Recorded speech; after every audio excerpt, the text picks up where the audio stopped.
I don't know if many people know, I was actually born in India, but I came to the UK and I came to a fabulous town in Kent called Gravesend. We Asians kind of live a double life, don't we, in a Yeah. sense? Both cultures to me are super important. And I think you can have best of both.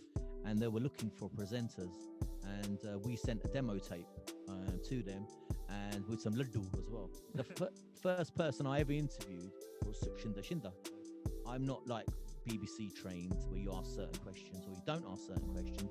I talked to him like I was sitting with him in the pub, and I loved it. I thought I love interviewing people, and I get to meet kind of people that I like. It says if I eat this much every day, I'm going to lose weight. Yeah. Right? So I did. Why? I think we're just built in. That's something built in us that we need to run, jump. You know, we're not built to really sit at home. That's a form of meditation because that, you know, them reps you're doing, you're not thinking about anything else.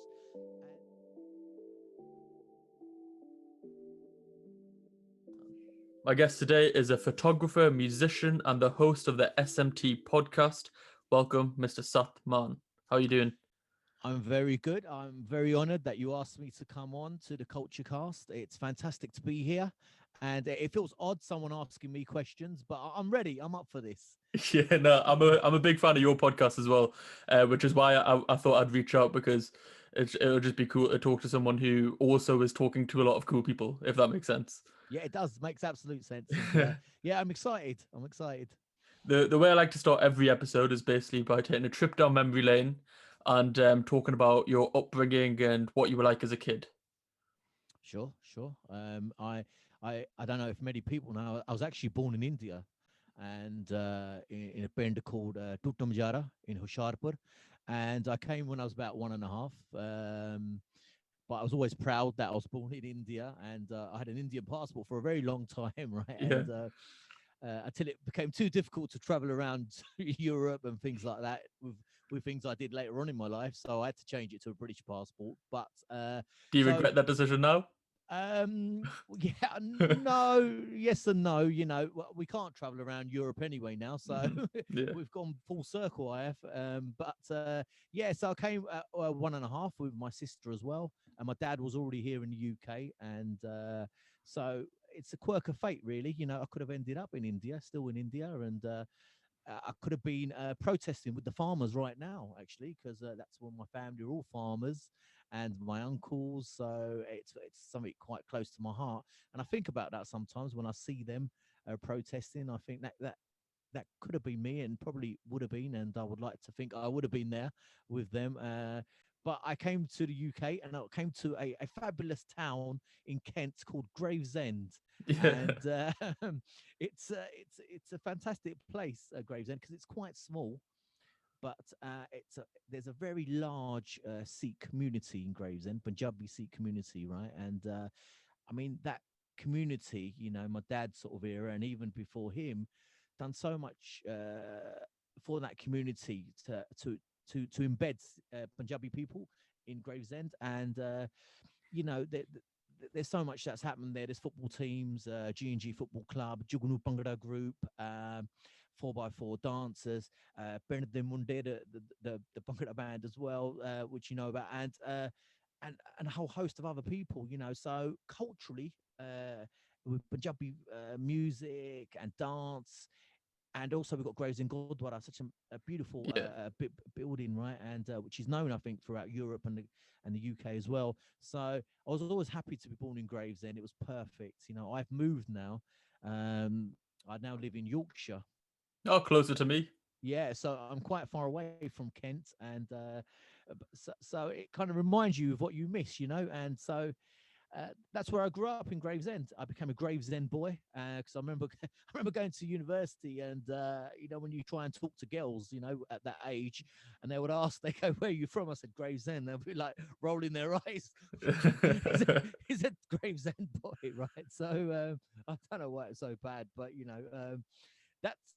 But growing up, you're kind of asking kind of my sort of dreams of what I wanted to do. You know, I remember really getting into Bhangra music around that time. You know, and when I was at school, So this is going to be about the 90s, right? And Bhangra music was massive then. You know, it was Hmm. so popular. Live bands.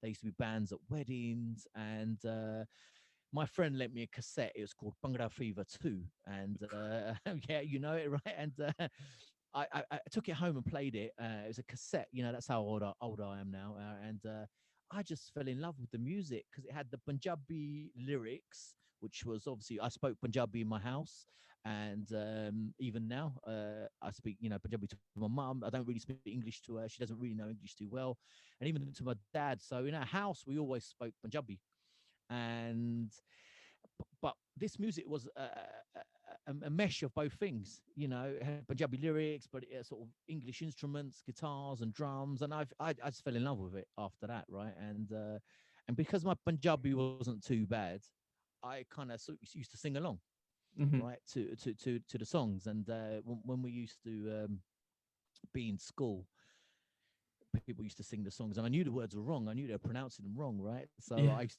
to sort of jump in and sing, and that's I kind of fell in love with singing. I think I kind of like the attention, if I'm honest, right? Yeah. You know, when you're with a group of friends and you're in the middle, they go on, sing a song, and I wasn't very good or anything, but I think I just knew the words, right? And that's kind of where my love of music come along, and I was good friends with Pind De Munde, PDM, the main singer, Bal Singh Desi, his son. I used to go college with him, right? Right. And it, I used to sort of hang around with him, right? Because I love music. And his dad, Bal Singh Desi, said, "Why don't you join Jugnu? You know, Okay. Yeah. and Jugnu were a folk Bhangra dance group, and I wanted to join them to do the bullion." All right, so Hmm. that's who I joined. I joined Jugnu. Uh, you can stop me at any time because I can rattle on, right? No, And no, it's good. so I joined Jugnu, and there was a group of young people my age doing Punjabi folk dancing, doing shows, doing weddings, and I just thought this is fantastic. I need to be part of this. And Yeah. also, it gave me a reason to get out of the house, you know, to say to my family, you know, I'm going this weekend. I've got a show right in Birmingham or whatever, right? It's just to kind of see the world a little bit because Yeah. I was stuck in a little bubble right in Gravesend, and that's kind of where I learnt my trades, so to speak. You know, so yeah, I just fell in love with Jugal Bongo Group and the folk, and because we did a lot of medley and weddings, I used to just get a chance to go on stage, Hmm. and it was an absolutely fantastic feeling, you know, to be on stage and to do so many shows. And I think I fell in love with it there, and I think at that point my dream was to be a Bhangra singer, you know, a UK Bhangra singer. That's all I wanted to do.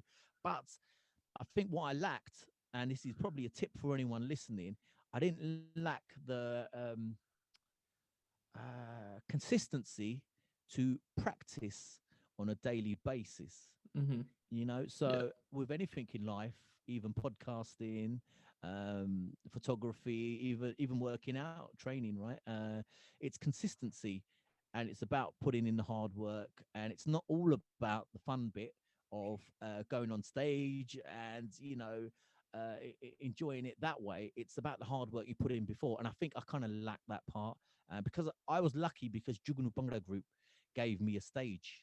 And sometimes you really have to earn to be on a stage, right? You have to earn the stripes. You know, you have to put that hard work in. Because I used to sing with another gentleman who was older than me, and because he kind of did the heavy lifting, he did most of the bullying, right? And I was kind of there, jumping here and there. So I kind of had it easy in a sense.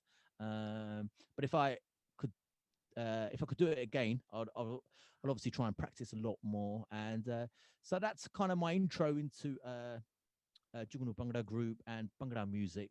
Yeah. And for many years, that's all I really wanted to do.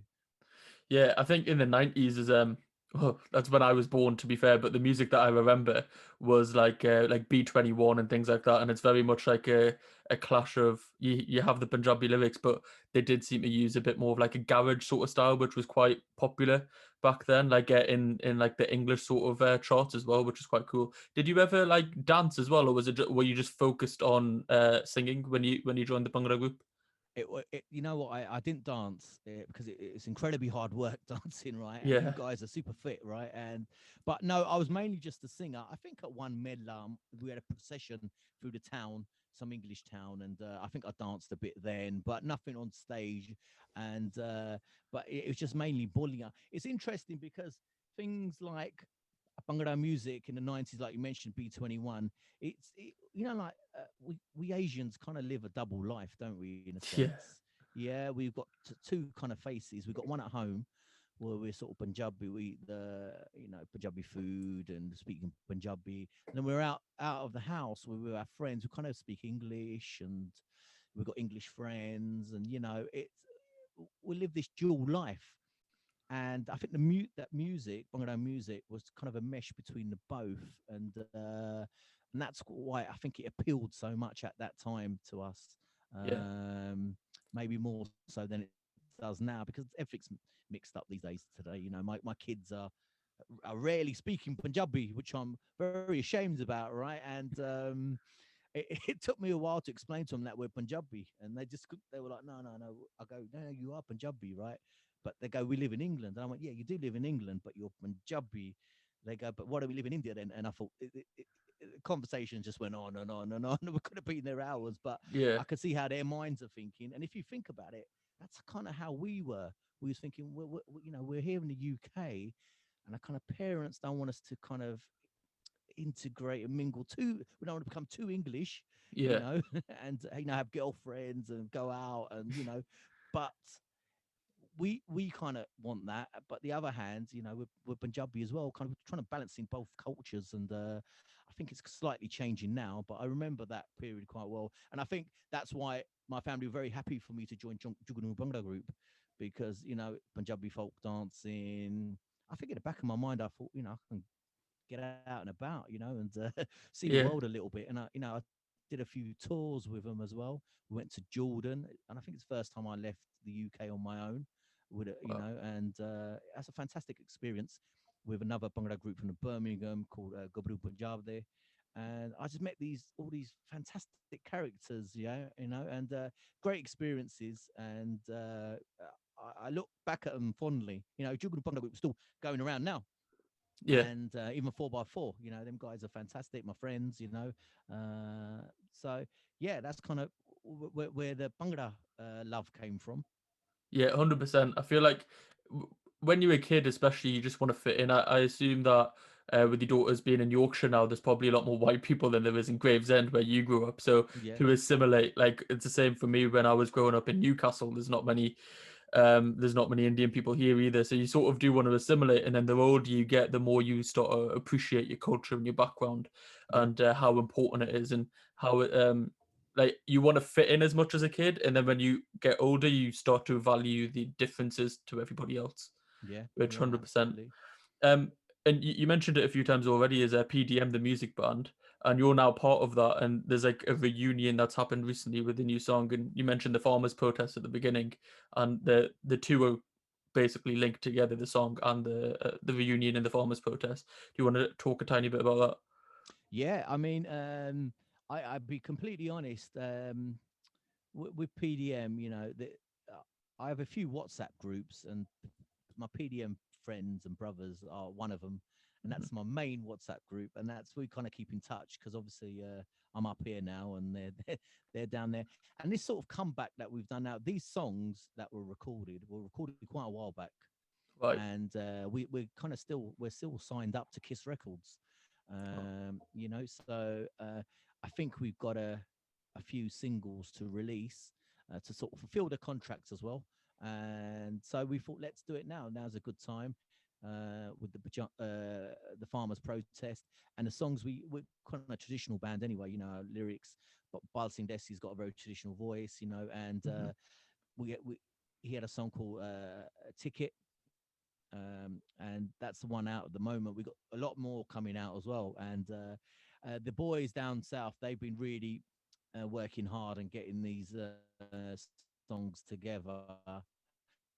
It feels kind of weird now because we was from a generation pre YouTube Mhm. and pre social media, so a lot of this is kind of not new to us. I mean, on my podcast, obviously, I share my podcast on social media, but for a band, for us to be doing it together, it's a weird situation because I don't know about you, but when I've got a podcast show, it's just me posting it and sharing it. When you've got a band Yeah. of different opinions, it's sometimes harder to get a consensus of what we should do or not do. But that's kind of what we did because we've had the songs recorded anyway. We thought, let's release them. They're going to be wasted otherwise. And now you can do so much remotely. You can work with producers all over the world if you wanted to. So that makes a difference. So we thought, why not? Let's release them. And here we are. We're kind of kind of making a comeback. Yeah, definitely. Like I've been keeping up to date on your social media and things of the comeback, and like even like pages like Retro Punjab, they have a lot of like your music when you were coming up with the studio sessions from back in the day, and now for this release, and it does look quite cool. But I imagine obviously, like you alluded to there, a lot's probably changed in that time, like technology wise of recording. Well, you just said it yourself. Basically, you can record anywhere you want. Yeah, yeah. It's weird because PDM. We're from a generation. We're a live band. Hmm. We did a few PAs towards the end, but it's just not for us because we're not a PA band. We're a live band, right? And Yeah, you talked about B21. Kind of when they came onto the scene, RDB, things yeah, kind of started changing a little bit on the live scene. DJ started coming in a bit more, and PAs were a big thing. And it soon becomes apparent people don't want to see the band. Maybe they want to see the singer, and with with his CD or with her CD, and yeah. so it became difficult. And even for myself, I was thinking, we're releasing these songs, but then what? We can't play anywhere with COVID as well. Mhm. It's very hard for us to get together anymore to practice, you know. But to be honest, I'm enjoying it at the moment. Them guys are doing a fantastic job, and um, I've heard the other songs as well, and they are brilliant. There's a couple more. I won't say too much in case I ruin their social media plan of how they're gonna release them. But I was very lucky to join PDM, if I'm honest. It's only because I went to college with one of the members, actually two of them, and I think I kind of I did his head in a bit really and said, look, you need the backing vocalist. You need a backing vocalist. I may have given him a few links, and he said, all right, oh, okay, join. And then I joined, and yeah, I mean, I loved it. That, again, another fantastic experience. Going into studios to record, playing at weddings. I mean, it was an absolutely brilliant blast. Making videos, music videos. I Yeah. mean, I, I, I've been very lucky with very limited talent, I would say. Yeah. And I think so you're being humble there. I've just kind of, I've, yeah, but I'm not a greatest singer. I never was and never will be. But I was in the right place at the right time. I had enthusiasm, and you know what? One thing probably I worked hard. I always turned up on time. Hmm. I was never late. I learned what I needed to learn, even with Juggernauts as well. I learned all the boiling out. I made sure I could do as much as I could, and it kind of worked out well. Even with this latest track that's out for the farmers' protest, it was the music was done by Shin GC, Oh Shin yeah. Hair, and Shin Hair was a good friend of mine from Juggernaut days. You're right. So he used to play the Dawn. I used to do the Borneo, and he's a fantastic music producer now, right? And he on one of his albums, I think it was Baseline. He's gonna kill me if I forget the album name. I sung on that as well because he gave me a chance. He's my friend. He goes, "You want to sing?" Again, I don't think no one else would have asked me to record a song, but I've just got really good friends. Sometimes that's all you need. Often the saying goes is it's not what you know, it's who you know. So, Yeah, um, and yeah. obviously I mentioned at the introduction the SMT podcast. So you are also a podcast host, but it's not the first podcast you had. You had the British Asian podcast beforehand as well. Yeah, So yeah, that's it. what led into the sort of podcasting career or hobby?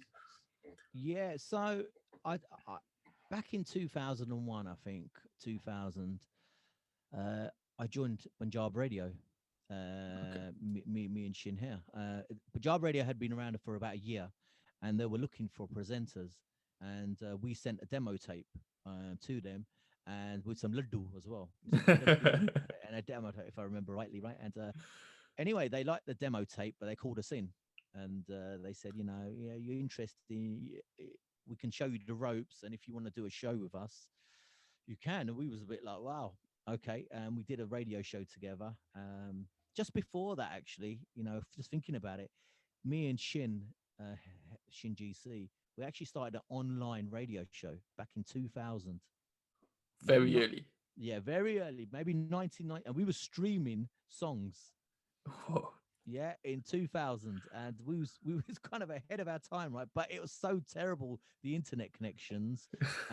It didn't quite work, but I think the nucleus of the idea we had was right, obviously, right? But Mhm. it didn't quite work, so we joined a proper radio station, and we had great fun there. I learned so much again. My first we didn't do that many interviews, right? And Shin would he'd be in control of the board, with the levels, and I literally was just a talker, Yeah. right? And it kind of worked that well that way. And the first person I ever interviewed was Sukshinda Shinda.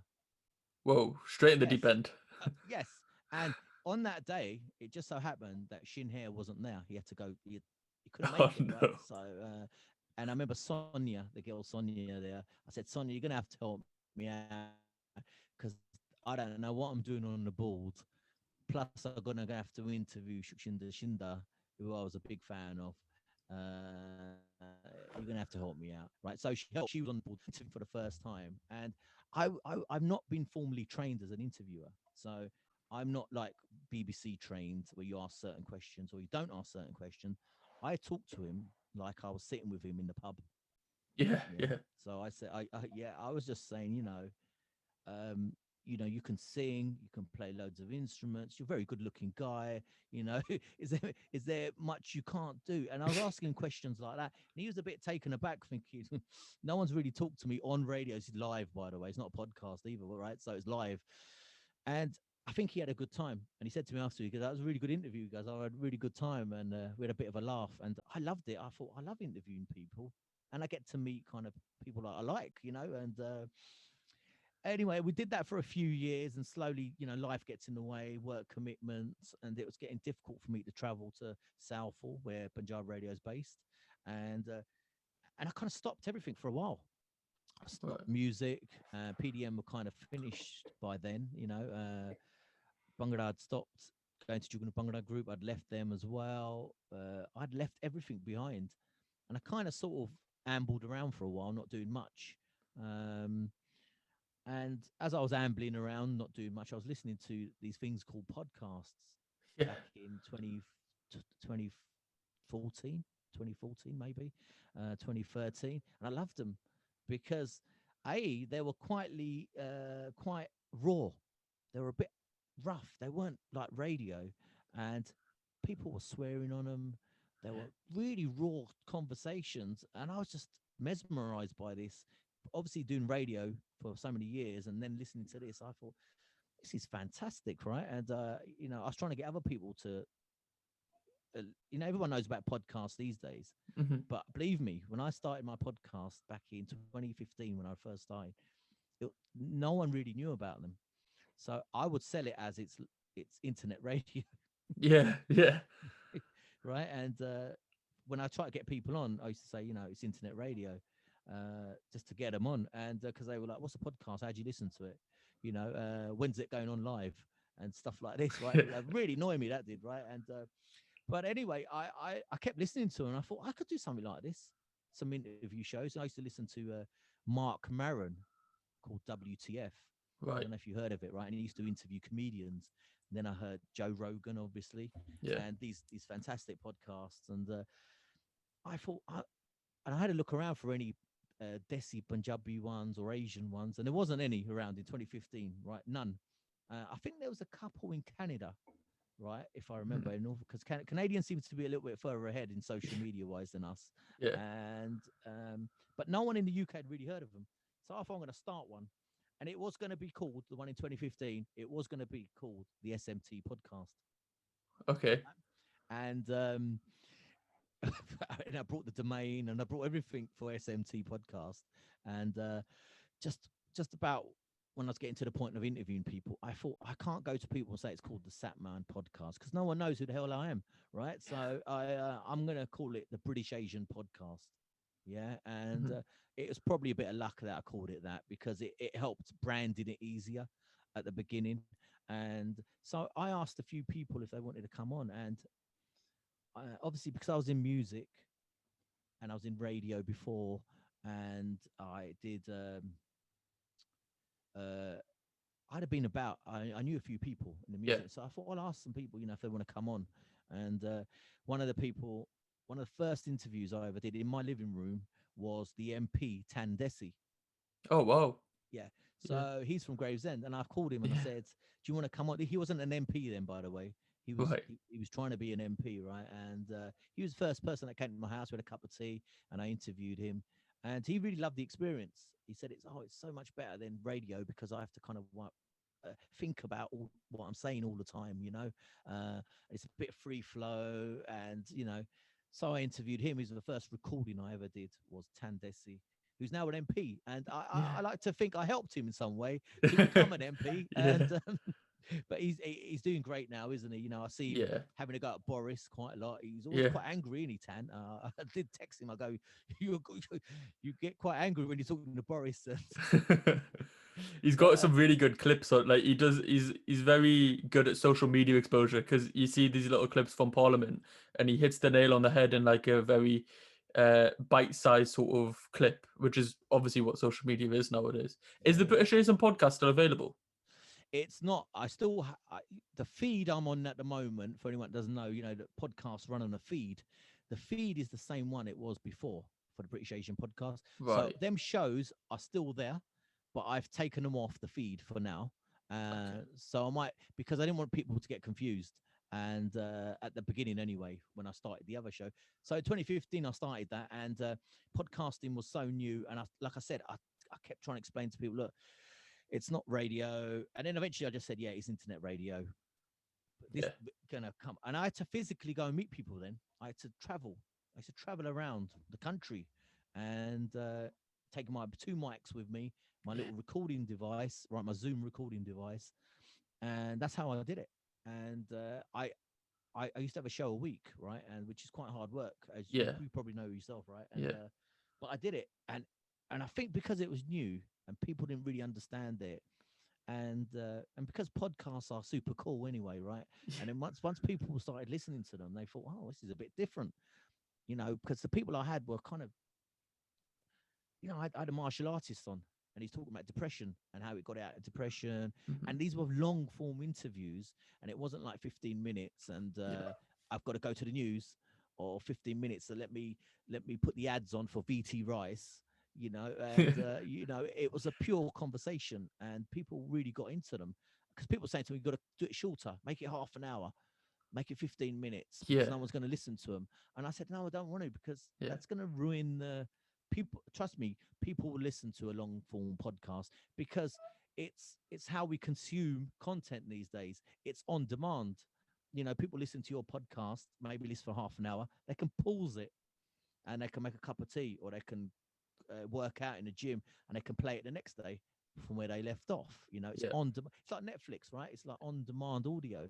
Yeah. Um, so when I created it, I didn't really know how well it's going to be received. I was so nervous. I don't know about you. When I did my first podcast, I recorded 3 of them, and because I wanted 3, one after the other, quickly. I didn't want people waiting around, and I was so nervous about putting it out there. I thought people were going to think I'm an idiot, Yeah. and I didn't. The guests were fantastic. I thought what they're going to say. Look, I'm not asking the right questions. It was fear, pure fear that Yeah. I didn't, and I kept going on about it. And my wife eventually got sick and tired of me. She said, "Look, if you're not going to put them out, just give it up. Mhm. Yeah, don't do it." And then I thought, I'm going to put the ones I've recorded. I'm going to put them out. Let's see what happens. And I did, and people did like them. It started growing slowly. I'll be honest, and it was about March, I think March or April in 2015, and the podcast came out, and it done really well. and then I Yeah. started getting people asking me to come on. You know, Yeah, that's yeah. when you sometimes know it changes. Yeah, so that's sort of tipping point when people ask you to come on your show, then you know that gets annoying as well. By the way, and Yeah. Not in the early days. I'm buzzing. I got like the first couple so far, and I'm like, whoa, this is so cool. people will come on. You know, Yeah. people will come on because they like to talk about themselves. Let's be honest, and they might have something they want to kind of sell. There might be a Hmm. book, there might be some kind of coaching or whatever they're doing, a single, an album, whatever it is, right? And so I just kept releasing them, you see, and I said I had a varied range of guests because podcasts can be quite niche. You know, they Yeah. can be very business orientated or the arts or book reviews, but mine was kind of a bit of everything, Yeah. and which is sometimes harder to brand. But I kind of thought, you know what, I like different things. I like training, as you know, and I like Yeah. photography. I like the arts. I like Bhangra music, obviously, you know, and I just liked a lot of things. And I thought, I'm just going to talk to people that I think are quite interesting. Yeah. And around that time, I think it was in August that year, 2015, I got an email from the Asian Media Awards in Okay. Manchester, right? And they said, you've been shortlisted, right? And for the best blog, right? Okay. Yeah. And I was like, I'm not a blog, I'm a podcast, right? And they go, we haven't really got a category for podcast, and they still haven't, by the way, Asian Media Awards, right? Because that's what I mean. It's so new, and Yeah. hopefully they'll change it because there's so many good podcasts out, like yourself, and other podcasts have started, right? But at that time there wasn't one, right? So they put me in the best blog category, and I went to Manchester. Fantastic evening, by the way. A lot of soap stars, all the Asian soap stars, and anyway, I didn't win. I lost to a makeup artist from on YouTube, Right. and right, and which is kind of funny, really. But anyway, but I was talking about alcohol, depression, and all kind of Yeah. deep subjects, and someone was telling me how to put makeup on, and And you're in the but same category. same category, but she had millions of views, and I think that's what life's about, isn't it? These days, Yeah. it's about downloads and views, and didn't win it, but fantastic experience, and that sort of elevated my podcast a bit because the people in the rooms there were involved in media, and they were a lot of PR companies there, and obviously they've got clients Yeah. from their PR companies, and they started getting, you know, like people like Inquisitive coming on. I got Jana came on, and I got all these kind of mix of people, right? And then 2016, it's hard work for anyone who wants to start a podcast. Trust me, it's hard work. It's not Mm. easy, right? This bit's quite fun, the talking, right, Yeah. as you know. Yeah. Yeah. And this is the fun bit, but the editing is a right pain in the ass. I'll be honest, right? And I know sometimes when someone we used to get disturbed. This was when we was face to face. I was doing an interview once, and the door knock. Someone knocked on the door. This someone's house, and it was a it was a sofa delivery. Oh no. So in the middle of it, this guy's putting a sofa in and everything. Anyway, but editing's just a nightmare afterwards, right? Because you're trying to cut out the piece that where the delivery guy come, and anyway, so but in 2016, I got nominated again, right? Same award again, right? I thought I've got to win it this time, right? And I've got another year behind me, but this time I lost to that guy. I forgot his name now. He's got green eyes. He's a motivational sort of guy. He's a monk. He used to be a monk. Oh, Jay Shetty. Jay Shetty. That's what I Yeah. lost to, right? And Yeah. it's quite a funny story because we're sitting on the table, and my wife's flicking through the sort of book that you get on the table, right? All the nominees. And yeah, Jay Shetty's a good looking guy, green eyes. And she's heard of him because he's on YouTube, got millions of views. She goes, you ain't going to beat him. But I go, what do you mean? She goes, he's got millions of views. She goes, look at him, right? that's He's like that's not very nice. It's a perfect, right? And yeah, he won, right? And because he did have millions of views, and you know, he's done fantastic after this, hasn't he? But Hmm. I every time for anyone listening who goes for these kind of awards and things like this and doesn't win, or you know, I would always say to them, look at where you've come from. And, and because it's my wife actually said to me, look, she goes, don't worry if you didn't win. She goes, you started your podcast on the dining room table. Yeah. Yeah, Yeah. Yeah. literally watching YouTube videos on how to do a podcast. Yeah. I didn't know how to do it, right? And Exactly. how to edit, how to use Audition. That's what I use is Audition to edit, right? And I didn't know what I was doing, right? And I didn't know Yeah. about waves because remember back in the radio days, I was the talker. I wasn't the controller. So I didn't really know about levels and all this kind of business. So I learned. But she goes, you've done well, and I think everyone should look from where they've come from, and don't don't feel that just because you haven't won an award, because really, what's an award? It's just someone's opinion. Yeah. No one's really the best, are they? Well, No yeah, one. exactly. Yeah, And no one's a everyone's best. got an opinion. Like you said before, people were saying to have 15, 30-minute podcasts, and that's not how it works. I have the same experience at my house when I was saying I want to do a podcast. My mum's like, "What's a broadcast?" I was like, "No, no, it's a podcast." And she's like, Yeah, "So what is it going to be, like a 20-minute episode?" I was like, "Well, no, they're like an hour." She's like, "No, no one's going to listen to that." But having come from listening to Joe Rogan and like the massive podcasts like that for so many years, like obviously I'm a consumer of the content that I'm now trying to create. So I'm just thinking, instead of having somebody else ask somebody I want to talk to questions, why don't I just ask them the question if I have a yeah, podcast? yeah, That's the way I viewed it going into it. It's just I'm speaking to people who I want to talk to. And I think yeah. that's the great thing. Like the biggest podcast is Joe Rogan, and he just Mm, speaks to people he wants to. Similar to yourself, you've there's no like business category. There's no this, that, or the other. Like you were saying before, it's just the podcast reflects you, your interests, your hobbies, and I think yeah, that's how the best ones work like that, yeah, in my opinion. And yeah. No, I agree. I agree. And I've learned so much. mhm, I've learned so much from people, right? It's unbelievable from so many different genres. I've learned about what it takes to be successful in a way in their own fields. And it's a lot about determination. It's a lot about uh not listening to negative feedback. It's a lot about having a goal and laser focused and not giving up. And a lot of the people I've interviewed who have done certain things in their lives, success is, how do we measure success? yeah, Does it mean you got £1 million in the bank, or is it, have you done something of some kind of, something worthy to leave behind in the world? A book? Have you written a book? You may not yeah, have made £1 million, but you may have written a really important book. So success, it's defined by how you perceive it, really. um but I learned so much from people, and I learned a lot about, a lot of women's issues I didn't really know about. Learn mhm, by interviewing them. And I that's kind of why I love it so much, because every time I meet someone, I always learn something from them. And I get to interview my heroes, yeah, because I interviewed Shin from DCS. yeah, And I grew up listening to that guy, right? As a kid, like rinsed his tapes, learned all the words, and I saw him at weddings and gigs, and I thought he's amazing. And to get a chance, because you meet them and they talk to you for a bit, for like 5 minutes, and then they've got to go, right? But to get a chance to sit with him for an hour and a half or whatever it was, right? Just me and him, it's fantastic. And there's another reason I do long podcasts, is because I might not be able to talk to them again. You see, yeah, they might not come on again, right? So I make the most of it at, at that time.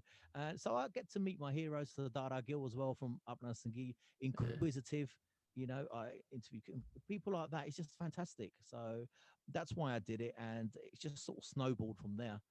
Um, and then I think for the British Asian podcast, it got to a point where I don't know, maybe maybe I got bored a bit on right, it, maybe because I kind of, what the problem I think I had with branding it the British Asian podcast is because I couldn't interview anyone that wasn't British or Asian, yeah, yeah, right?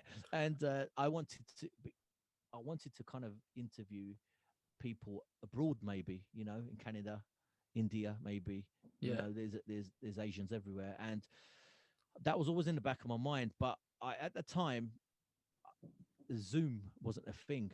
yeah, There yeah, was a way of recording on Skype, but it was kind of a flaff, right? And I couldn't be bothered. It was too technical, and you had to kind of send technical instructions to the guest as well. And I don't know if you know, it's very hard. You can control your environment, but when you have to tell a guest, do this, click yeah, on yeah. this, some of them are stupid, right? They don't get it, right? And just kidding, guys. They don't. Just kidding. And but it's hard to explain to someone this is what you need to do. But now Zoom come along, and we got lockdown because of Corona. Everyone knows how to use Zoom. and it's become kind of the norm, and Yeah. the quality's become better. And when that happened, this is in the first lockdown last year in March, I think. People were saying to me, "Oh, you should get your podcast going, do it on Zoom." And I went, "Nah," because I was a bit of a snob. I'll be honest, audio Yeah. snob. I said, "No, it's not good quality. The audio's not good." They go, Yeah. "Well," they go, "People are using it on the news, ain't they? You know, on sports, on Sky Sports, they were interviewing footballers via Zoom. They go, why can't you do it?" And I thought, I'll try it." And the first one I did was with PDM, my Yeah. friends, Yeah. right? We just that's the first one I did, and it worked out all right. I thought, well, that's not too bad, is it?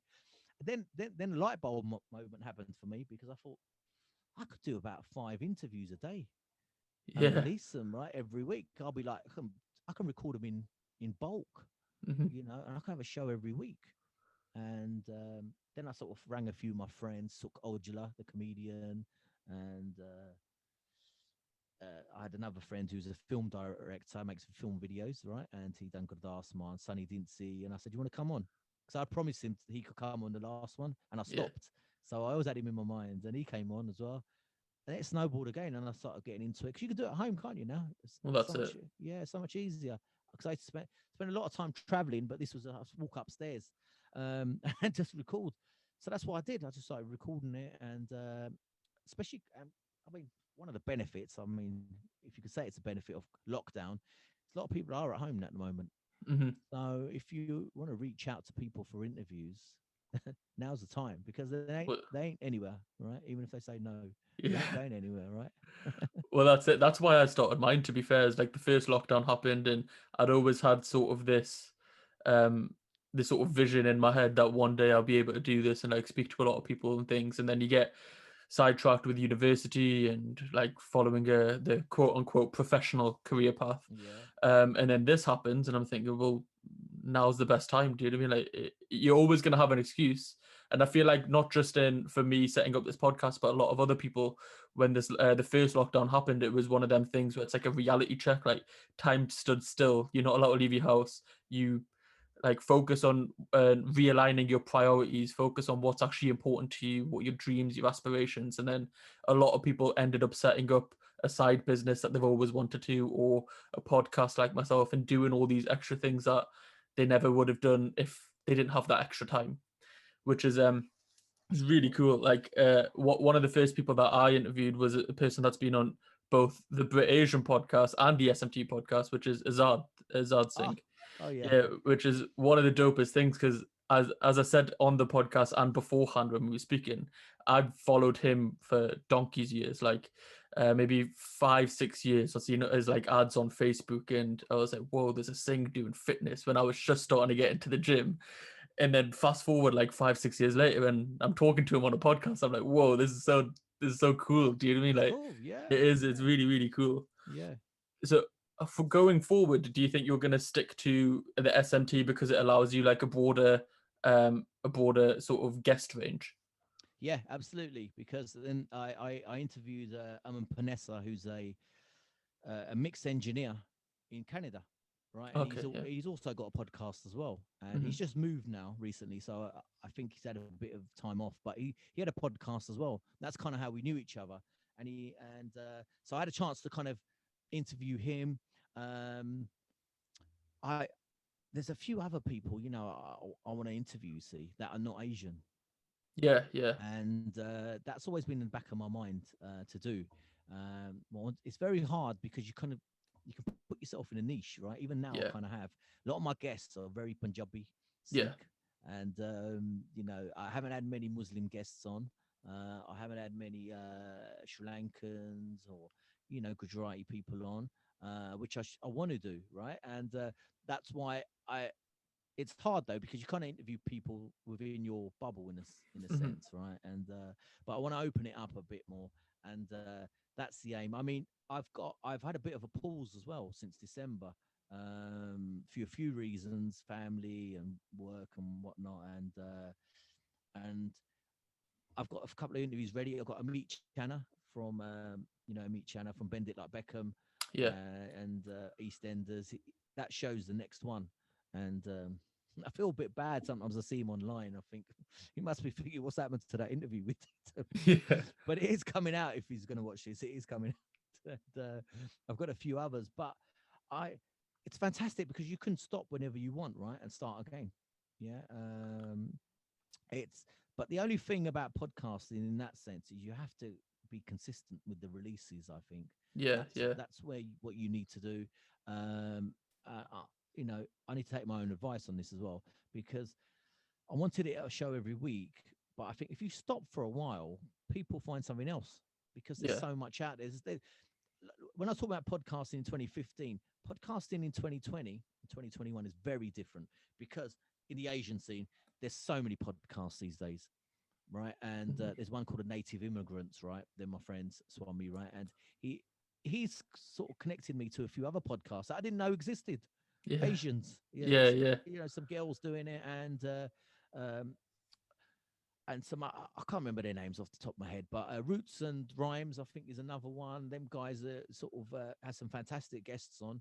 Um, so it's the environment's changed, and sometimes I think to myself, can I offer anything new now? Because I've kind of when I was 2015, I kind of had it all my own way. There was no one else around, right?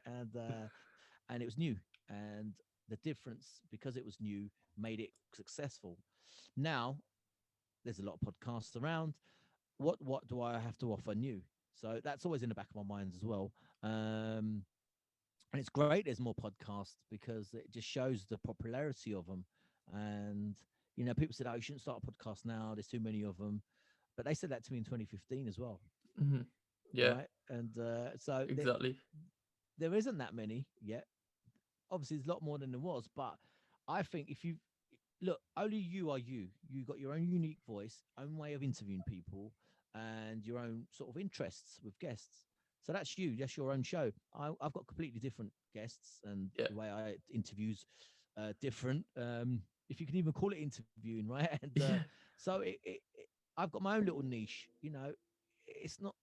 There's billions of people here in the world, right? There's no scarcity of listeners, and when you get in the media world, uh, it's quite an ego-driven world, and people they can get jealous and they can think, oh, I want that person to come on my show. I don't want them to come on that show. It's all bullshit, right? It Yeah. doesn't Yeah. matter, right? It's nonsense. So it's a different world now. I'm kind of enjoying it. Like I said, my shows will be back soon, and but like you mentioned, you got Azad on your show, and you used to watch him with fitness. That's cool, right? So you get a chance to speak to the guy, pick his brains, see what he's all about, and you get to know him better. And it's good for him as well because he can promote, his online fitness training as well. So I think it's a win-win situation. Yeah. Definitely. Um, Yeah, it is a very cool thing, but I think it's like what we was talking about before is that everyone has different interests. So I didn't actually realize, naively, I didn't realize how many Indian podcasts or South Asian podcasts there were when I actually made mine. I was thinking, oh, I've not seen any South Asians. I'll start doing it, and then I'll come into the space and you realize, oh, there's so many, which is still really cool though because it shows that like there is a market for it. If there is so many South Asian podcasts, there are people who are willing to listen to it, which is a good thing. But another thing that you were saying before is like sort of trying to pigeonhole yourself into this sort of space, which again that's why I was originally going to call it something more South Asian orientated, but I thought culture is something that everybody has. Do you know what I mean? Even although there's jokes, yeah, even white people have culture. Do you know what I mean? Like there's black, Chinese, white, whatever, there's a different background. That's why one of the guests that I've pre-recorded but I'm not sure when it's going to come out is white guy, so I'm trying to put that in really early just so it sort of breaks it up and it's not Yeah, just a Sikh podcast. Do you know what I mean? yeah, Like yeah, just yeah, to make that sort of clear. Although his culture is very similar to a lot of South Asians, and that's why I've put him in because I know him personally for a really long time, which is the cool thing about it. Um, Another passion that you have is photography as well, and is how did you get into photography? I've seen some of your shots when you've went back to India, and they look super cool. Like your podcast, a lot of it is black and white. So how did you start getting into photography? Where have you shot things? And talk to me about that. well, that was always like a side passion of mine throughout music, and even when I was in the bands, and I always liked taking pictures. And I had film cameras. That's how long ago I've been taking pictures, right? And and I remember buying the first digital camera because there used to be a bit of snobbery about it. They used to say, "Oh, yeah, digital cameras ain't proper photography Yeah. because you take a bad picture, you delete it." But with a film camera, you can't. You've only got 24 in a real film, and you got to know your settings, which is kind of true. But anyway, I got my first digital camera, and I thought it was fantastic. You could take like 1,000 pictures right on a little Yeah. card, right? And so I just went crazy. I just love. Um, I don't know about you if you ever been on holiday when we used to travel about, and you go to a certain place and you see a certain scene, and I thought, wow, I love this. This is fantastic, right? I love to, capture this moment. Yeah. This is when I didn't have a camera on me, just sort of seeing it. I thought, wow, I want to show someone this. When I was in Jordan, definitely there was such a mix of culture there. It's quite a Western country as well, Jordan, Mhm. and it was just something I was really passionate about. And then I knew whenever time I went to India, I thought I'd love to take some pictures of India. Street photography, I love street photography. Yeah. Um, I love that. I like documentary photography as well. I don't like posed photographs where you tell someone to stand there and you stand there, and Yeah. Yeah. like wedding photography doesn't do it for me at all. Yeah. Because they're fantastic photographers. Wedding photographers are really, really good, technically superb. Lighting, and I'm not. So I kind of like the sort of the rough documentary style, and I like black and white because, and I do, like you mentioned, I did black and white on my podcast videos as well, right, on YouTube, and I do it for I do it for probably the same reason of my photography. I think black and white just makes you focus on the picture, and you're not distracted by color.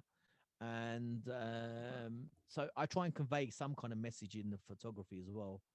Even if it's just a child sitting there on his own, I don't know, in the street or something. I just want people to think. I wonder what's going on. Yeah. The reason it's black and white in my podcasts as well is because I I want people to focus on the conversation, Hmm. and it's because it's not a TV show; it's a podcast. Ultimately, it's a podcast. The audio is the podcast. The YouTube is just an additional thing because people wanted the videos because we recorded them on Zoom. That's Yeah. how it started. I didn't, and it's a pain because it's a lot of hard work. YouTube, and I had to learn about videos as well. But that kind of sort of not took off, but it's popular. People like the videos. Some people like the audio. Hmm. Um, so, but that's kind of why the photography is something I like. To be honest, I like spending time on my own as well. And I've got a family, and it's quite noisy at home sometimes, as we got disturbed by my youngest. So I used to like walking around and just had my headphones on, listening to podcasts, obviously, not my own because that would be quite sad, but but and just taking pictures, sort of capturing moments, and I love that feeling, and coming home and sort of editing them, making them look as good as they can. And I remember when I went to India, I took a picture of my mummy making roti, and I just put it on Facebook, and Ashjad Nazir from the Eastern Eye messaged me. He said, "Oh, I really like that picture. Could you take some more of women in Punjab?" And so where I went on a holiday, I ended up having a photo assignment. So I Yeah. started taking pictures of women in Punjab, and that was published in the Eastern Eye. And again, very lucky. I used to read the Eastern Eye when I was a kid. And my dream was to be in the Eastern Eye as a Yeah. Bhangra singer. Remember, I wanted to be a Bhangra singer back in the Yeah. day, Yeah. and I wanted to be the guy in the entertainment section. I didn't. The first time I was in the Eastern Eye was because of my podcast, the British Asian podcast.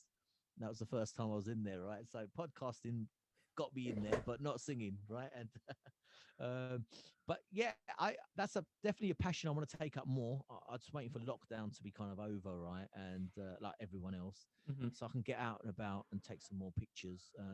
But I just love photography, and it kind of helps with. I like design and graphics, and it helps when you got a podcast to do things like that as well. Yeah. And it's just that and when I do pictures of me training, which are like selfies as people call them. Yeah. I like to make them slightly different and add a bit of you know uh, creativity to them, and not But just, it's also good to like keep track of progress, because the other topic that I want to touch on was fitness, because I don't want to be disrespectful in any way, because I went through my own weight loss journey, but you were a larger gentleman than you are now. Mm. And I applaud your journey, because when you scroll down the Instagram feed towards the bottom, they're almost unrecognizable. I mean, the beard does help in that as well. It makes you look like a very different person, but Yeah, also like the weight loss journey that you yeah, went yeah. through is what triggered that. Well, it's very you know what, I used to drink a lot. Yeah, Hmm. I used to smoke Mayfair. Now Richmond Menthols were one of my favorite Yeah, cigarettes, and drink. And I used to eat bad food. Obviously, when you're drunk, you used to eat what, kebabs and burgers and pizza. yeah, And I just put on a lot of weight. Obviously, if you eat that kind of food, and alcohol's got a lot of calories in it, and I kind of had an interest in keeping fit, but when you're drinking and smoking, it's yeah, hard, right, to keep up with it. So I I got to a point where I thought, you know what, I'm getting into my 40s now, and I haven't really looked after my body very well in in my younger years, and I had kids, and I thought I don't want to be unhealthy, man. I need to do something about this. So I'd stopped drinking anyway by then, but I thought I want to get a bit fitter. And my friend from PDM, uh, Daljit Kag, he's the drummer, and he said I want to buy a new drum kit, but he goes, I can't until I sell my squat rack. right, Right. And at that time, I just started getting into going to the gym. I wasn't really into it as I am now. And he goes, "You want to buy my squat rack and bench and some weights and plates, the whole shebang he had." yeah, And he lived in Slough. And obviously, I live in Yorkshire, right? And I thought, I said, "All right, I'll buy it off you." So I drove down, and halfway through, I had to go to the service station. I had to Google to see if the maximum load of my Citroen could take a squat rack and cast iron plates and all yeah, sorts. Yeah, yeah, and it did. And, but anyway, I brought it off him. We had to dismantle it together. I thought he would have it ready for me, but he didn't. And and anyway, I brought it off him. I put it in the garage. And my wife was like, "You better use it," because obviously she probably thought he's gonna do it for a while and then get back on a drink or something, probably, right? yeah, And which did happen for a while, but because it was in my garage, I thought I have to use this because, and I just started getting into it. But then I'd stopped drinking completely, and I kind of changed my life. I stopped smoking and all that, and I started researching, and I spoke to Azad, right, as you know, on my podcast, and I spoke yeah, to him about things, training. He's a vegan, right? And I used to mhm, wind him up being a bit vegan, and yeah, but yeah, he's a great guy, but he's talk about diet. This is you kind of need to know your macros, yeah, protein levels, carbs, fats. And I started researching. You can find out anything online, can't you? So I started doing more and more research, and I thought, okay, it says if I eat this much every day, I'm going to lose weight, yeah, right? So I did. So I decreased my calories, and it worked. In about a month, I thought, oh, you know what? I'm losing a bit of my jeans were getting a bit looser, and I started had a bit of definition on my arms because I was doing a bit of weight training. I thought, but I still weren't really. I didn't have a program or anything, yeah, and sort of winging it, right? And I thought I quite like this. I feel good. Makes me feel good, And so I started really getting into it, researching programs, and then I was all in. I started buying equipment, and this was before COVID lockdown. I had yeah, all this yeah. stuff anyway, right? Which is amazing, because it's hard to find now. And it's very expensive, right? At the moment, people are asking ridiculous prices, and that was it. But what I found, it helped me not to eat bad food or drink or smoke. It just focused me, and I Hmm. think because I was always that kind of person that wanted gratification straight away. Yeah, I yeah, wanted to yeah, go on stage and sing, and everyone's go, "Yeah, you're amazing." I love yeah, that. I wanted to do a podcast, release it. Everyone's, "Yeah, it's great." Um, I loved all that. Even photography, take a picture. Oh yeah, it looks good. Straight away, I could see it. And training is one of these things where you don't get that. yeah, not at all. Yeah, so you can spend an hour and a half, an hour, whatever you do, right? And you look pretty much the same as you do when you went in, right? What you don't see is behind the scenes what your muscles are doing, repairing themselves, a recovery, and it's a more of a long term thing. And I think I need to learn that in my life about long term plans. Yeah, rather than short-term pleasure, which is, I mean, drinking's a great example of short-term pleasure. You know, you drink, you get drunk, you feel great, but the next day you feel crap, right? If you drink too much, like me. And then so I love the fact that training doesn't give you an immediate badge to say, there you go. This is exactly. like months, maybe years. The kind of training I do now, it's going to take years for kind of way I want to look. And I love that. And I think it's it's just for mental health, just for your health, and also just as a role model for your children, Hmm. just to see that their dad's always in the gym or he's training, and that fitness is part of life. You should have it part of your life, some kind of form, like I know you listen to Joe Rogan. He always talks about humans are built to move. Yeah, exactly. We are built to move and pick things up. If you look at a strong man that comes on Christmas all the time, right? Yeah, He's a big guy. If you think about it, it's ridiculous, really. You've got big guys picking up big boulders. yeah, There's nothing more cavemenishy than yeah, that, is exactly. there, right? You know, just picking up heavy things. It's just, but really, it's nonsense. But actually, you can see why. I think we're just built in. That's something built in us that we need to run, jump. We're not built to really sit at home watching Netflix continuously, eating crappy foods. Yeah, I think that's what causes a lot of depression, and people get down because I think they need that. The endorphins that are released from fitness are amazing, and I applaud anyone going on a fitness journey, whether they're 20 stone or and they're trying to lose weight, because I applaud people when I see them in the gym and they've got a lot of weight to lose. And I think, and some people get nervous, don't they? They don't want to go to the gym because they feel like there's going to be big guys there, or big fit women there. We're gonna look stupid. But yeah, actually, of all the places you should be in is the gym, right? And anyone with a brain cell will know that you're in the right place and you're doing something to improve yourself. And so now I've become such a advocate for training and fitness, and I love it. And I started getting more DMs about my training than my podcast, which yeah, ain't yeah. which ain't very good, right? So people are asking me, how do you lose weight? What kind of training do you do? What do you eat? All these kind of bits. That's why I do it in posts about what I'm doing and training, because I can't answer them all.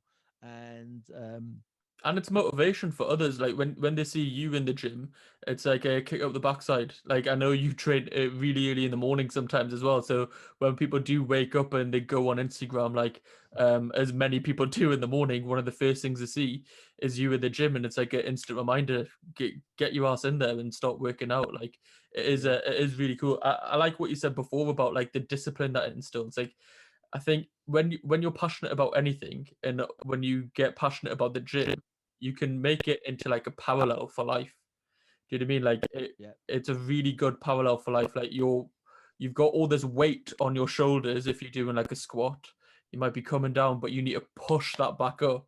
And it's exactly like life. And it's going to help you grow, but it's going to do it in a way that is literally hurting you. You literally have to rip your muscle for it to repair bigger. And it's when you look at it like that, it's like a beautiful sort of art imagery, like when you put it in them sort of yeah. words. Yeah, it's a metaphor for life, right? Absolutely, you're Mhm. 100% right. And people, I tried a lot of things when I wanted to stop drinking. Right, I tried meditation, uh, hypnotism. I tried all sorts, right, and self help books. But for me, my meditation, like you talked about squats, right? A lot of people don't do squats because they're hard, right? And deadlifts, they're hard. The compound moves. People Yeah, like the bicep curls, right, and the sexy ones. But when you put a bar to do a squat, and you've got a lot of weight on there, or quite a heavy weight, you're not thinking about anything else yeah, about but getting that bar back up, and that clears your mind. That's a form of meditation, because that them reps you're doing, you're not thinking about anything else. And what you could put, and you can fail, right? You can fail a squat. You can't get back up. You have to take it on the safety bars, but you try again. And it's a fear thing. You think, all right, I'm going to try again. I might not. Maybe I could do it this time. That's life, right? that You is it. might you might have fear about something, but you got to push through sometimes. And I always say to my kids, what's the worst that's going to happen to you if you try this? Because my oldest daughter couldn't jump in the swimming pool.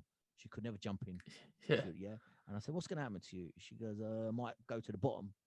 And I said, well, I'm here, ain't I? I won't let you go to the bottom, because that's illegal. And the police will come in if I let you. Right? And she goes, oh, and she did it. She was still scared, but she did it. But eventually, she kept doing it and doing it and doing it. And now she jumps in, right?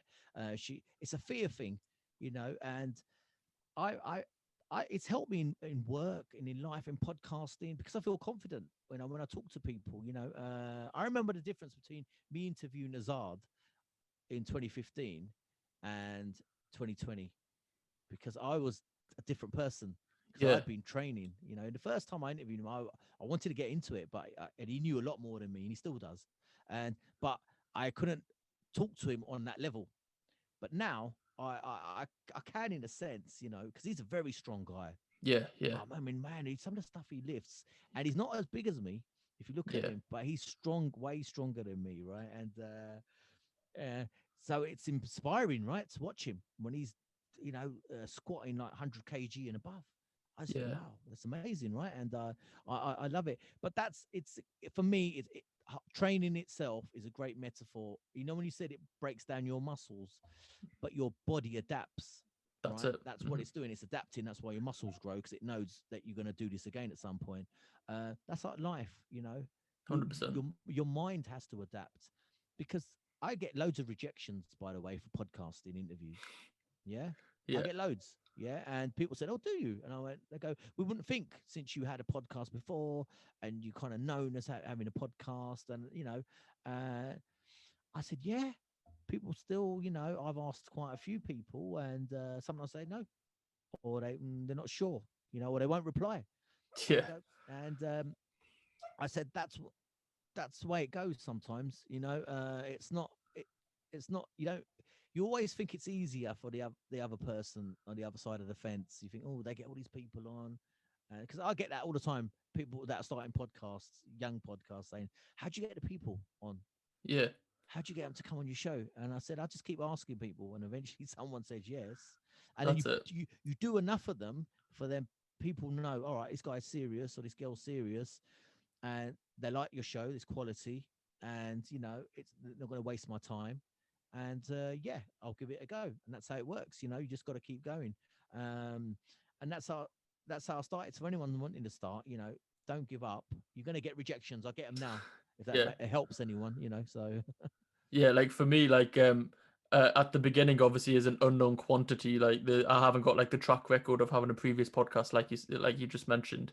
I would say probably 5% of the people I've contacted have actually came out to do it. Like has actually become a podcast by the end of it. Do you know what I mean? Like so, like I've contacted the X amount of people. I'd say 10% probably get back, 90% don't even respond, and then 5% probably end up becoming a real podcast. Like it is but at the same time, I'm really lucky because I have had a lot of podcasts so far. I've pre-recorded quite a few as well, so I mm, do feel quite lucky in that sense that people are saying yes. But I think that is a testament to how far podcasts have come since back in the day, like 2014, 2015, when you started, which is only 5 years ago, which is crazy. Like the I know, amount that change in that amount of time. I know. Um, I'm conscious of your time because I know you've got a podcast, I think, recording after this. But what I like to do with all guests is basically ask them the same 5 questions at the end of each podcast. I used to call them quick fire questions, but they're not really quick; they're quite deep. So let's get into these. The first one is, what are you most proud of? I would say I'm probably, apart from the sort of glib answer everyone may give his family and stuff like that. I'm proud of them, obviously, but I think probably me giving up drinking. Yeah, I think for me personally, I think that's expanded my life. It's made it a lot more richer, and I think I can probably give more to people to help them who want to stop. And I think that's probably my proudest moment because it helps. It's a knock-on effect to my family as well. You see, and yeah, I think yeah, definitely. yeah. It's- Congratulations for doing that. yeah. It is a hard thing to do. The second one is, what are you most looking forward to? Oh, and I'm most, what, I'm most looking forward to see my kids grow and learn. I really do enjoy that. They always surprise me with. I mean, they were talking about. I've got 2 kids, and they're saying, "Oh, we want another kid." another baby in the house, right? Yeah. See, it's not gonna happen, right? And but I go, what would you call the baby, right? And I go, if it's a boy, what would you call it? They're all coming out with some name or other. I go, and I think they said Aaron or something for a boy's name. I go, it can't be Aaron. It's got to be a bit Punjabi, right? You've got to have a Yeah. bit of an Asian twist. And I go, what about a girl? And they go, Cassandra. And that's what, you know what? And I thought, why did I say Cassandra for? And it's because we watch Only Fools and Horses, you see, in our Oh, house, right? And that's what it was. Because yeah. it just it's just little things like that. And as they're growing, I kind of like them. That's what I'm looking forward to, see them grow. And I mean, on a personal level for myself, I think we've had enough of lockdown, right? I'm looking forward to that. To get back to some normality. I can travel around a bit more, do some photography, and just like everyone else, really. Yeah, definitely. Number three is, what is your biggest motivation? Um, my biggest motivations, it's got to be my kids. I think for me, Yeah. I think also for myself. I mean, I lost my father at quite a young age, and um, I've always thought, is that it? Is that all there is to life? Yeah. You kind of, you're born, you do some stuff, and then you're gone, right? And Yeah. I thought there's got to be more, and I've always wanted to kind of leave something behind. This is before I had kids and married and everything. I always wanted to leave. That's why I always wanted to record a Bhangra song, because I thought if I do a song, it's always going to be there. Yeah. Even when I'm gone, I thought I've done something. It's kind of leaving your mark on the world, and that's kind of a motivator for me. Definitely, I always want to. I don't know, maybe an ego thing. I want to leave something behind, and my friend Harjat Bungle. I don't know if you heard of Yeah. him, Yeah. Harjat, Yeah. right? And Legend. yeah, he's a good friend of mine, and he does a lot of videos and lives. And I said, "Why do you do all these lives and stuff?" And he goes, "I want to leave a legacy for my kids." And he had health problems, right? He nearly died, and so that's why he does it. And I thought, yeah, I go, my kids can watch these interviews when I'm long gone, Yeah. and they can see, oh right, well look at what Dad was up to, Um, so it's a bit of that. I think that's what motivates me to leave something behind to say I was here, almost. You Definitely. know, you know, like cavemen, didn't they? They used to put a hand. That famous cave painting of a hand, and that's what that hand means. It's not just. It's just to say, look, we was here. You know, and obviously the modern version is when people put graffiti in toilets. Yeah. I X was, was here. yeah. We touched on this before, but what is your definition of success? Yeah, we did touch on this before, and it used to be when I was younger, it was fame. Hmm. I wanted to be famous, right? I want people to know me more than anything else, and I think that's a great motivator for a lot of people and humans. Definitely, if you look at Instagram, Yeah. influencers, there's people with Instagram pages where they just show their ass. Yeah. Yeah, like booty, and they've got thousands of followers.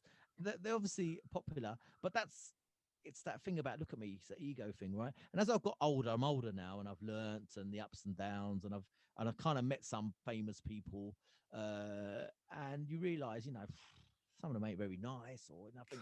Fame's not all it's cracked up to be, or that's not really a motivator for me anymore. It's more about having um decent conversations, and that's a success to me. Having a good interview, that's a success. My kids being happy is a success.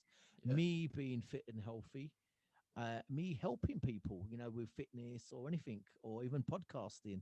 you know uh, you asked me to come on the podcast. I was like, yeah, I always support podcasters because I know Yeah. how hard it is, and I know how people at the beginning won't come on, and I know I've been through them hurdles, right, and I know exactly how you feel. So um, that's why I said I'll come on. And so success is, for me, can be the smallest thing. I mean, long-term success is just to be a good person, really good dad, to my daughters, and do the best I can. That is success. That is ultimately success. This, fame and having an Instagram.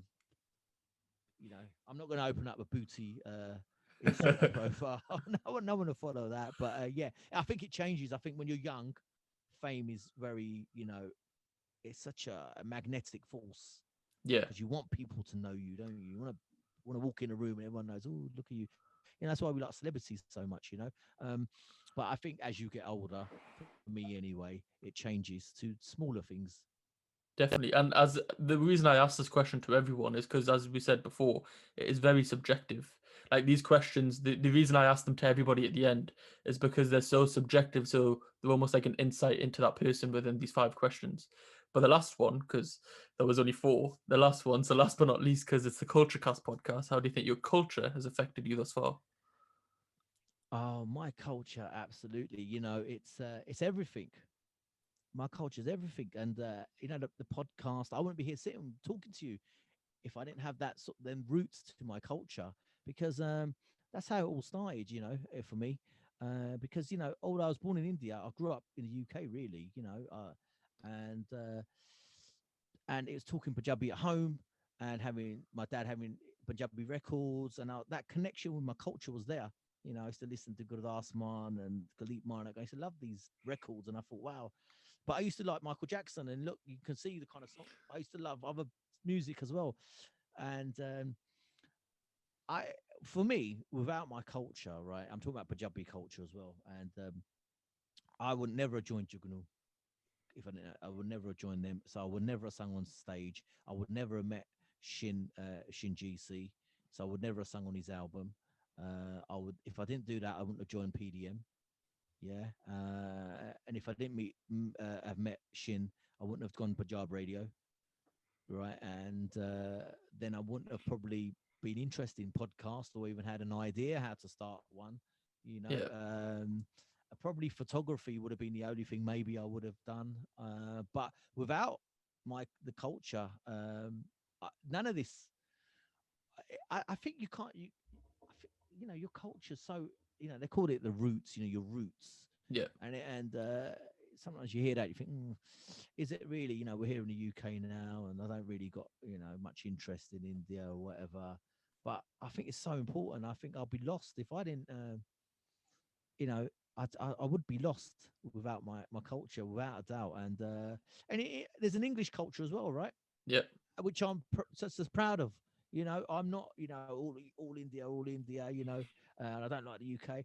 I love my British culture as well. I love watching football, yeah, and I used to love going to the pub to watch the Saturday game, having a few drinks. That's pure English culture, right? And afterwards, exactly. going to an Indian curry with my friend. You know, it's just a weird. So I like both of them, you know. And I remember going to India first time I went back, and I miss match of the day, Yeah, and stuff like this. It's just I miss my food. Um, it's so both cultures to me are super important, and I think you can have best of both. We're very 100%. lucky. Yeah, we're very lucky, man. You know, we've got this English culture where we can understand about Shakespeare and art, and we've got the Tate Modern Gallery here in London, and on the other hand, we've got Punjabi culture. We've got people like Khalid Marnik, Gurdas Mann. It's amazing. I think it's brilliant. You've got both, and we can flip to both. Exactly. We Yeah. can flip to Punjabi. We can flip to English. Um, when we talk to my English friends, they've only got their kind of culture, right? They can't. They can't That's it. flip to another one. Yeah, No one can flip exactly. to no one. We can flip to both, right? And whatever situation we're in, and I think that's fantastic. So yeah, culture is everything to me. Both sides, to be honest with you. I think it's easy just to say yeah, Punjabi side, but both sides to me are just as important.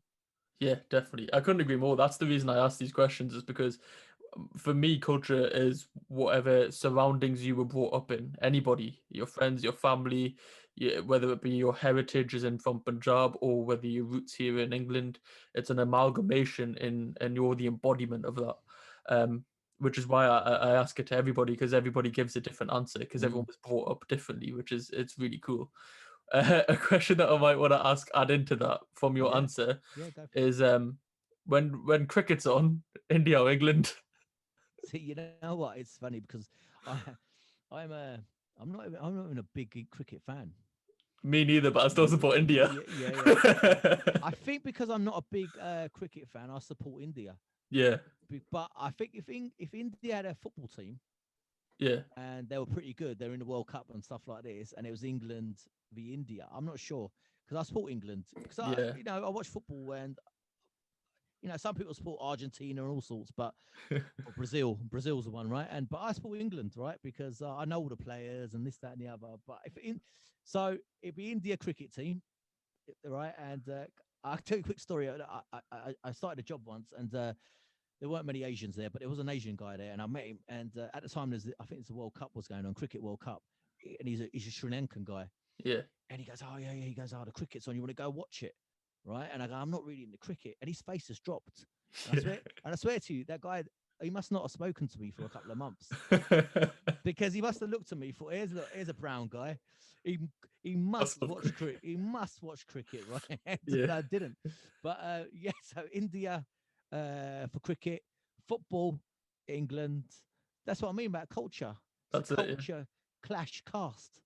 That's what we got, right? So yeah. I hope that answers it. Yeah, no, I agree. That's me as well. I'm not too much into cricket, but when India's on, I support them. And when it comes to football, I support England. I've really enjoyed this, to be fair. I would love to do it again sometime whenever you've got some free time. Maybe we can do a catch-up of podcasts or something in the near future. Is there anything that you want to add before we finish? No. I just want to say very quickly, look, thanks for asking me to come on. Yeah. I do get asked sometimes to come on to other people's podcasts and that, and I don't do as many as I should really, but I think I should because it's a good experience. Because I always ask people to come onto my show, and I'm quite laid back about it, and they're always asking me questions: what we're going to talk about, what we're going to do, how long is it for, and I always get annoyed. I think, yeah, don't worry, just come on. Yeah. We're just going to have a conversation. That's right? out. But sometimes now I understand. When I spoke to you, I was like, I've been asking what we're going to talk about. I don't even know what we're going to talk about, right? And so I get it. I get the other side, right? And I think I need to do a bit more on that. So I thank you very much. And I'm so happy that you've got a podcast, because I get a lot of people not only asking about gym stuff, but podcasting. I'm going to start a podcast. And I always send them a link, right? It's a Pat Flynn one. I know you heard of Pat Flynn, and he's a like American blogger, right? And he's got a guide on how to start a podcast. Very simple one, but very good. Very, very good, right? And I think I used it when I started. And I send them that, and I never hear from them again. They never make a podcast, ever, right? And 9 times out of 10, never hear from them, because it's bloody hard work, right? Yeah. So kudos to you. Fantastic. You started one. You've got it out there. It's on a feed. It's going to all these podcast generators, and it's out there for people to listen to. And I think you're one of the rare people that have done it. Although we talked about saying there's a lot of podcasts out there, there's not that many Asian ones, really, not that many. And so fantastic, because this is the rawest form of broadcasting, man. That's it. Yeah, and so I've kudos to you. You're an inspiration to me. Thinking, yeah, I remember when I was in that situation, and you're out there doing it now. And you've got your mic shield, you've got a great mic, and you've got your social media out there, and you're getting people on, and you're asking. You're making me blush. You're making me blush. You're getting the right people on, and you're asking the right questions, and you seem to be comfortable doing it. So good on you. And for anyone else listening, if they want to do it. It's going to be hard work, but I think you'll agree the benefits of it are amazing. 100%. Definitely, I couldn't agree more. There's way too many kind words, to be honest. As I say, you're making me blush on this side, but yeah, I couldn't agree more. Yeah, just what you said there is basically my feelings as well for anybody who's listening. I'll have all the links to the SMT podcast in the description on all the podcast apps and on YouTube, for all of your socials, and your link tree to your feed, so you can go watch it, the SMT podcast on Spotify, Apple Music, YouTube, and more podcast platforms. And again, thank you for your time, Mr. Satman, and that's the end of the episode. Thank you. Yeah.